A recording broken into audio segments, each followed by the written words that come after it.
어서 오세요. 반갑습니다. 안녕하세요. 저는 평범한 40대 남자입니다. 답답한 마음에 두서없이 사연을 적어서 보내게 되었습니다. 가끔씩 시간 때우기용으로 보던 사연 유튜브였는데 제가 보낼 상황이 되니 더 화도 나네요. 저는 20대 때 한 번의 결혼 실패를 하였습니다. 대학을 졸업을 하고 고등학생 때부터 만난 여자친구와 바로 결혼을 하였습니다. 천생연분이라고 믿었던 그 여자와 결혼 생활은 생각만큼 행복하지는 않았습니다. 저는 그 여자에게 나름 잘한다고 생각을 했는데 그 여자는 아니었나 봅니다. 결혼한 지 6개월도 되지 않아서 살짝 권태기 같은 것이 오는 것 같다고 느꼈지만 이미 오랜 기간 사귀었던 사이였기에 그전처럼 시간이 지나면 원래 자리로 돌아올 줄 알았습니다.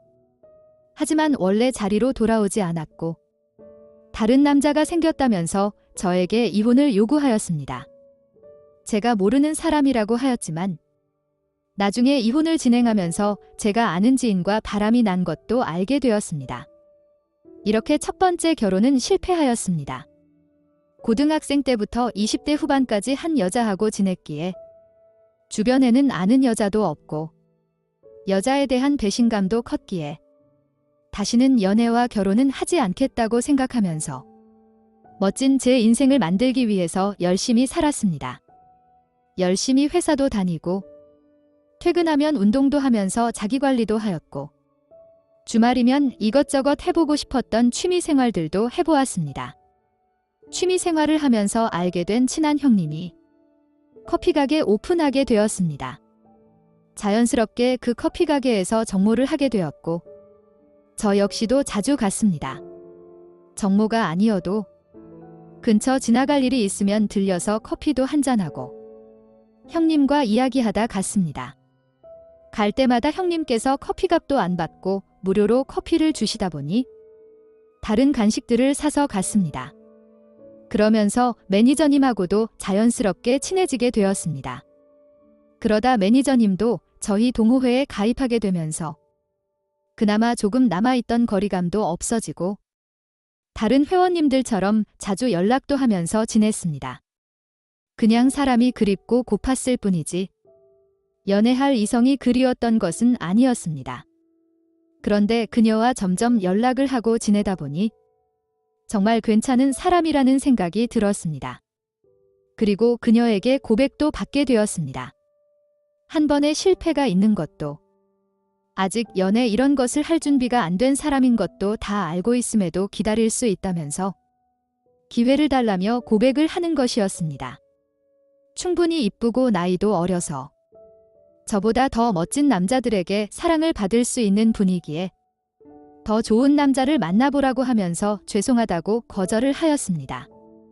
하지만 제 상황을 이해할 수 있다면서 기다리겠다고 하면서 그전처럼 저에게 편하게 대해 주었습니다. 그런 날이 하루하루 지나다 보니 저도 자연스럽게 그녀에게 호감이 생기기 시작했습니다. 반년 정도 짧은 연애를 하고 저희 결혼을 하게 되었습니다. 제가 한 번의 실패가 있는 돌싱남이라서 장모님께서 처음에는 결혼을 반대하셨지만 시간이 지나면서 많이 이뻐해 주셨습니다. 결혼한 지 얼마 되지 않아서 첫째 아이가 생겼습니다. 나름 궁합도 잘 맞아서 거의 매일 뜨거운 시간을 보냈습니다. 신혼 초에는 눈만 받으면 불타올랐습니다. 심지어 첫째 임신 중에도 저희 부부관계는 뜨거웠으니까요. 그랬기에 단 한 번도 아내 뱃속에 있는 아기가 내 아이가 아닐 거라는 생각을 해보지 못했습니다. 둘째 때도, 셋째 때도 그랬습니다. 항상 저에게 잘해주었고 가끔은 부담스러울 정도 뜨거웠으니까요. 시간이 지나도 너무 뜨겁다 보니 이러다가는 넷째까지 가질 것 같아서 아내와 상의한 끝에 제가 정관수술을 받기로 하였습니다. 경제적인 문제도 있지만 아들 3명을 놀아주는 것은 정말 쉽지 않았습니다. 그렇게 저는 아내와 함께 비뇨기과에 갔습니다. 정관 수술을 받기 전에 이런저런 검사를 받았는데 충격적인 결과를 받았습니다. 제가 무정자증이라는 것이었습니다. 아들이 3명이나 있고 심지어 막내 아들은 태어난 지 2년밖에 안 되었다면서 그럴 수가 있냐면서 재검사를 요청하였습니다. 그러나 결과는 똑같이 무정자증으로 나왔으며 이 정도면 정상적으로 임신하는 것 자체가 어렵다고 하였습니다. 그런데 3번이나 임신을 하고 아이를 낳았다는 것에 의사는 많이 의아해하였습니다. 무정자증이라고 해도 확률이 낮을 뿐 임신이 안 되는 것은 아니기에 저희 부부는 정말 운이 좋다고 생각했습니다. 하지만 그날 이후로 아내가 제 눈치를 보는 것 같고 사소한 것에도 잘 놀라는 것 같았습니다. 그리고 어느 순간부터는 아내의 핸드폰이 잠겨 있기 시작했습니다. 아이들이 자꾸 만져서 잠겨 놓은 거라고 하지만 저에게도 여러 핑계를 대면서 폰을 보여주지 않았습니다.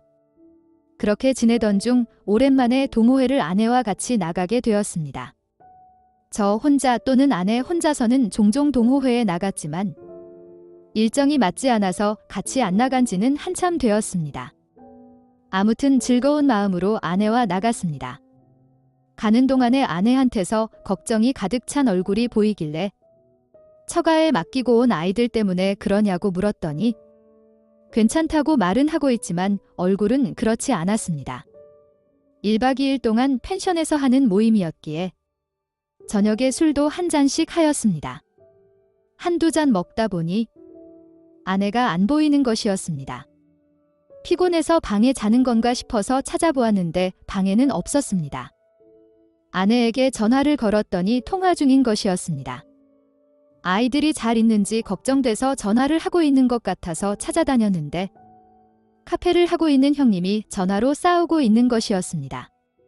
지나가면서 대충 들어보니 여자친구와 싸우는 것 같아서 조용히 못 본 척 지나서 아내를 찾아다녔습니다. 그렇게 찾은 아내도 전화로 싸우고 있는 것이었습니다. 이미 전 부인의 바람으로 이혼을 경험해 본 저였기에 아내의 통화 내용이 심상치 않음을 직감할 수 있었습니다. 그리고 그 전화는 카페 형님과 하고 있다는 것도 알 수 있었습니다.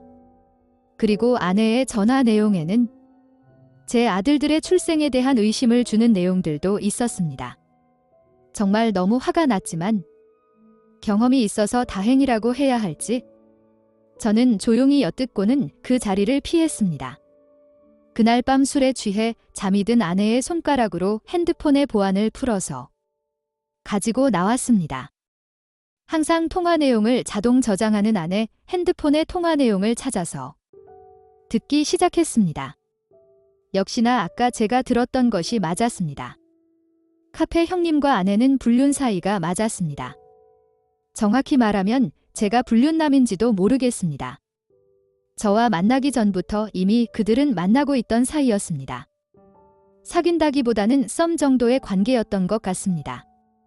그런데 저와 연애를 하고 결혼한 이후에도 그 관계가 유지된 것이었습니다. 이것들에 관련된 수많은 통화 내용들은 제 폰에 보내 놓았습니다. 그리고 집에 가자마자 아들 3명 모두 다 친자 검사를 하였습니다. 그리고 결과는 3명 다 제 친자식이 아니었습니다. 그 검사 결과서를 들고서는 회사 복도에서 주저앉아서 펑펑 울었습니다.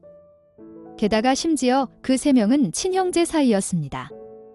상황상 그 3명의 친부는 카페 형님이었습니다. 그 검사 결과서와 그 통화 내용들을 가지고 카페로 갔습니다. 갑자기 찾아온 저를 보면서 카페 형님과 일하고 있던 아내는 화들짝 놀랐습니다. 그리고 검사 결과서와 통화 내용을 들려주면서 설명하라고 하였습니다.